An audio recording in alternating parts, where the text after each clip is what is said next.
So, welcome back to this edition of the Raising Our Vibration podcast, where we explore higher consciousness through spiritual practice. And today, Stephen and I are going to explore the question, is this the best meditation technique? So we often get, in fact, this week, both of us got numerous people asking us to recommend the best meditation technique for them. And so the first question that comes up is there a best meditation technique? And the answer is there's just a wide variety of meditation techniques that are effective. So we start with that. There's not one meditation technique that is the one. And to back that up, Stephen and I have been reading from this book, Yogi in the Lab. And in this book, Swami Vedabharati went to a neuroscience lab, and he went through, and let me just read a little bit of this.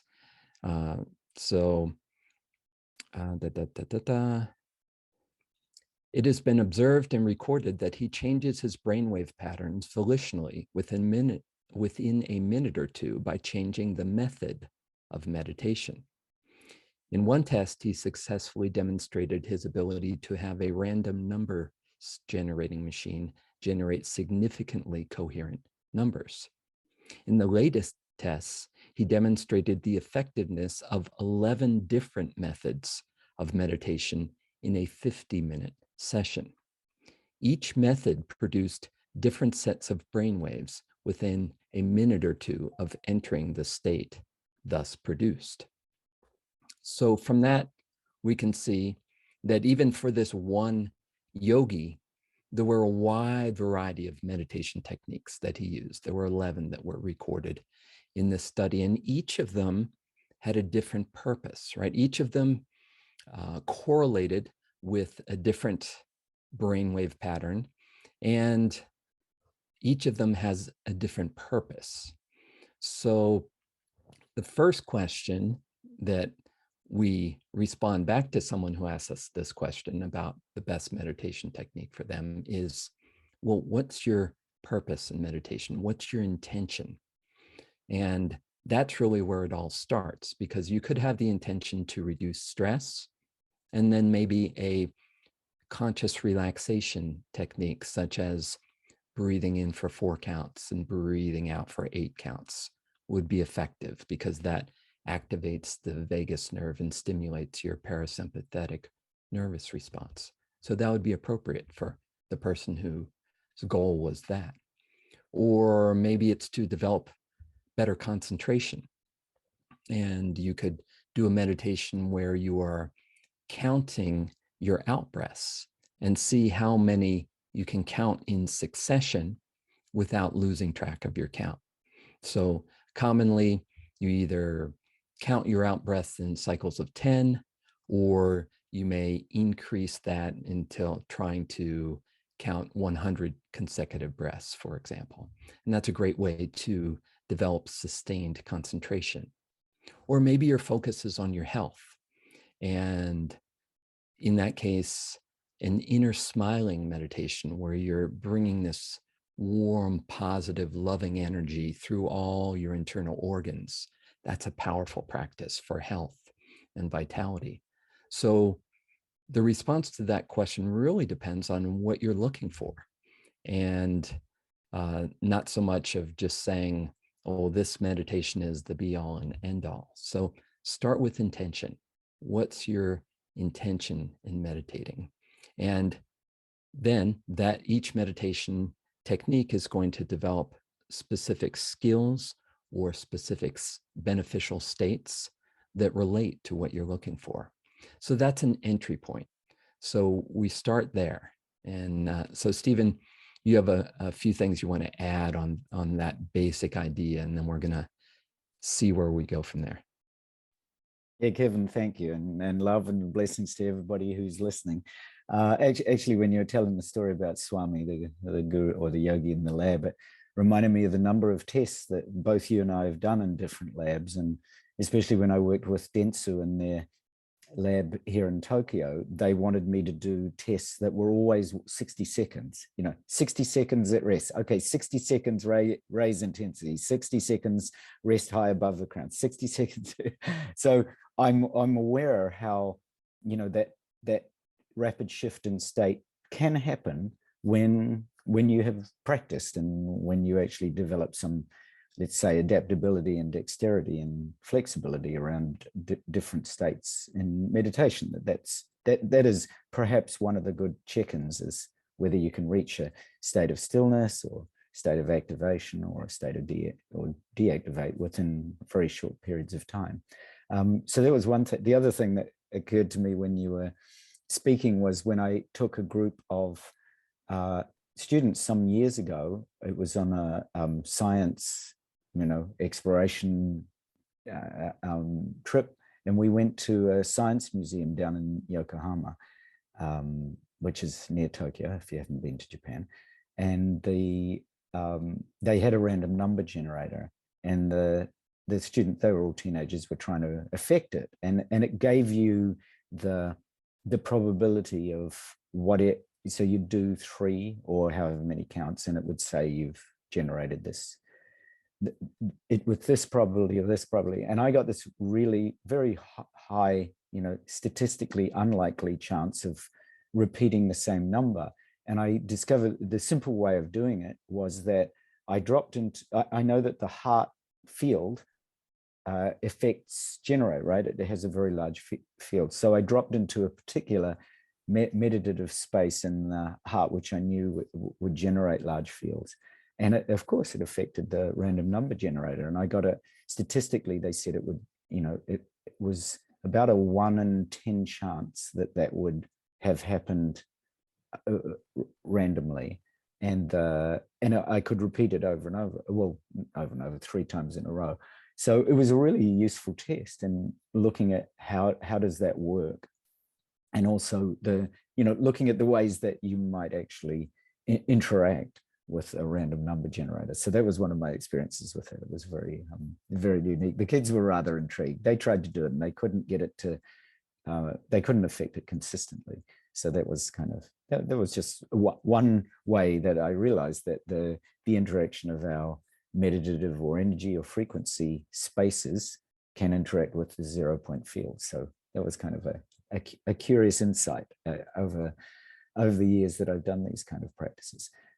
So one of the things that I'm really present to when people ask me about their meditation practice is I ask them what is most natural and effortless for them. What's the easy thing? So if you're listening and you're trying to work this out, what do you do most naturally? Just as Kevin was pointing out, do you breathe in a particular way easily, and is that what brings you peace? If so, you could really curiously investigate the kinds of in-breaths and in the out-breaths. Are you more likely to breathe breaths of love or peace, for example? Just as to take something simple, do you relate more to particular states than other states?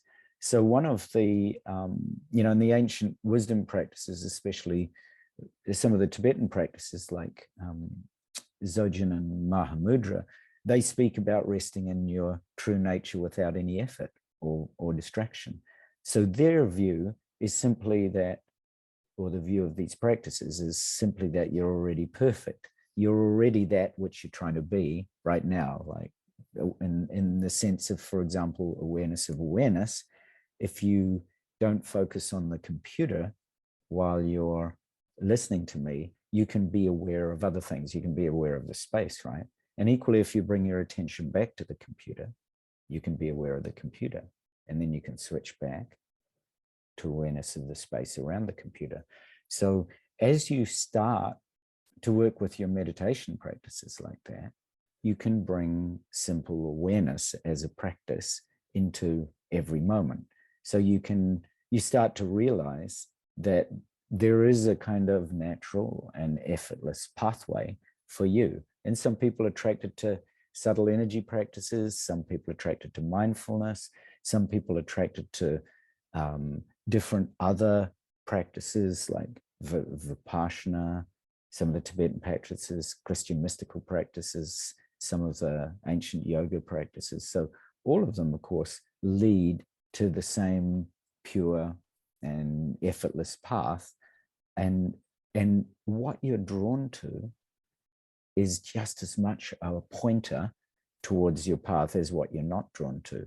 And in fact, if you look at what you're drawn to and what you're not drawn to, consider the fact that anything that you're drawn to, in life, like your job or relationships and so on, they create a magnetism, right? That if you look at your life history and jobs, for example, you might find you're drawn towards particular types of work, and that you have this pattern that runs through your life again and again and again, where you're drawn to, say, counseling and healing practice, or you're drawn towards working with numbers, or you're drawn towards much more of a scientific orientation.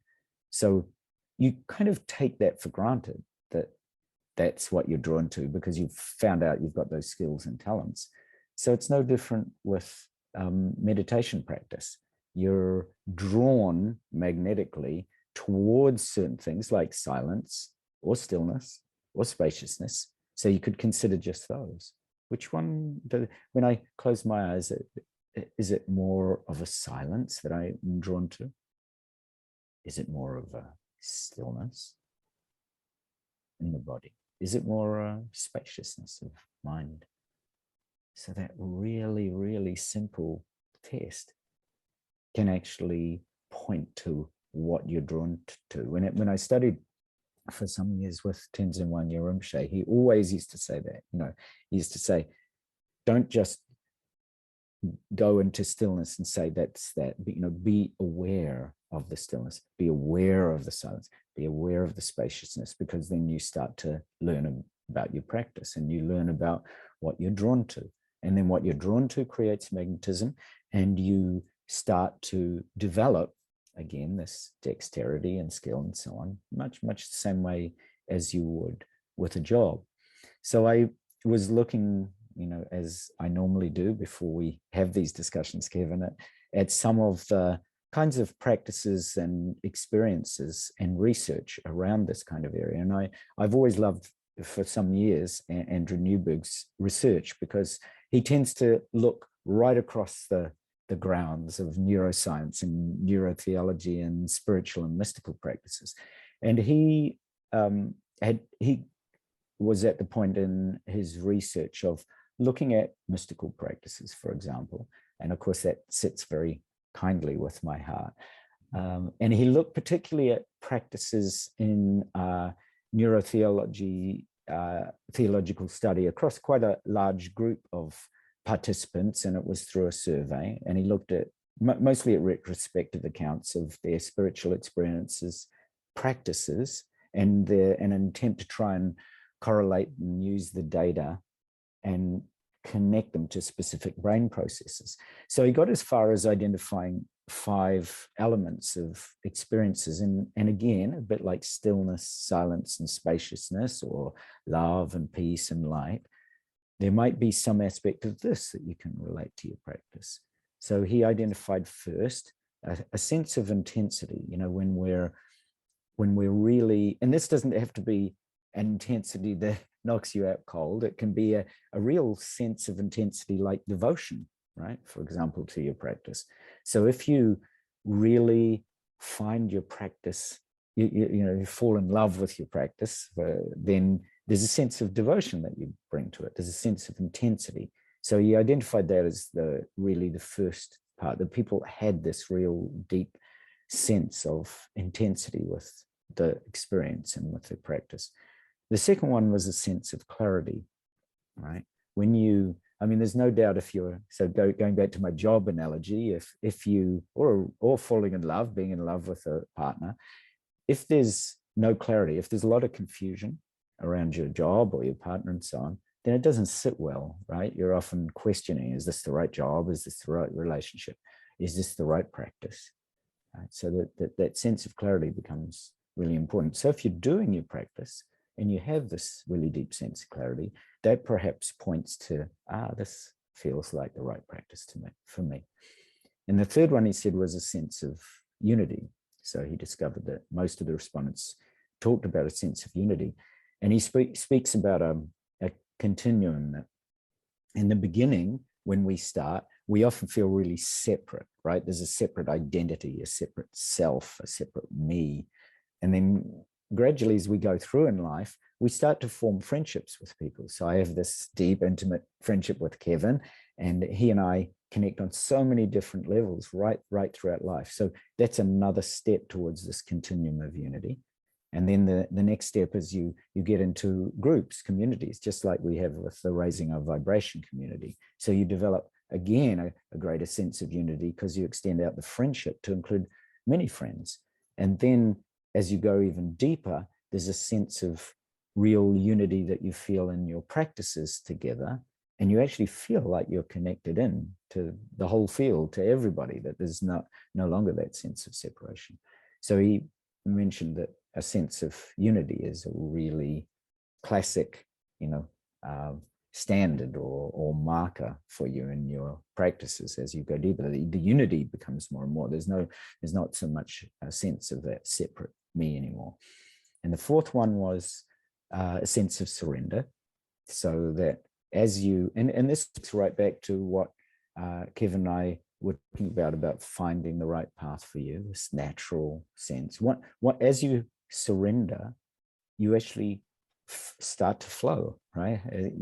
You surrender into a natural and easeful flow. So the practice that you can naturally surrender to is the one that's most natural. So if you're finding the sense of letting go or allowing or surrendering in your actual practice, that you're actually able to let go and no longer be kind of buffeted around by the winds of society and identity and subject object, which is something we're going to go into in another discussion, then that sense of surrender becomes very dominant. And the last one he mentioned, so the fifth one, was a transformational effect, that everybody described the power of transformation, this shift, this powerful impact that practices had on their daily life. So those, that sense of intensity or devotion as 1, clarity; 2, 3, unity; 4, surrender; and 5, this transformational effect. I thought, Kevin, were really lovely ways of just beautiful markers to say, is this the right practice for me? It speaks to that. Then you've got some indication that it's the right practice for you.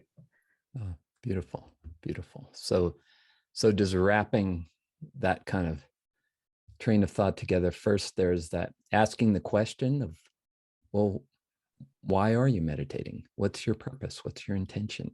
And just, even if you can't clearly say this is it, just floating that question and having that question in your mind is going to seed your consciousness with discovering what that is, and then noticing what's easeful for you, right? So just noticing what you're drawn to. What you're drawn to has a magnetic effect, right?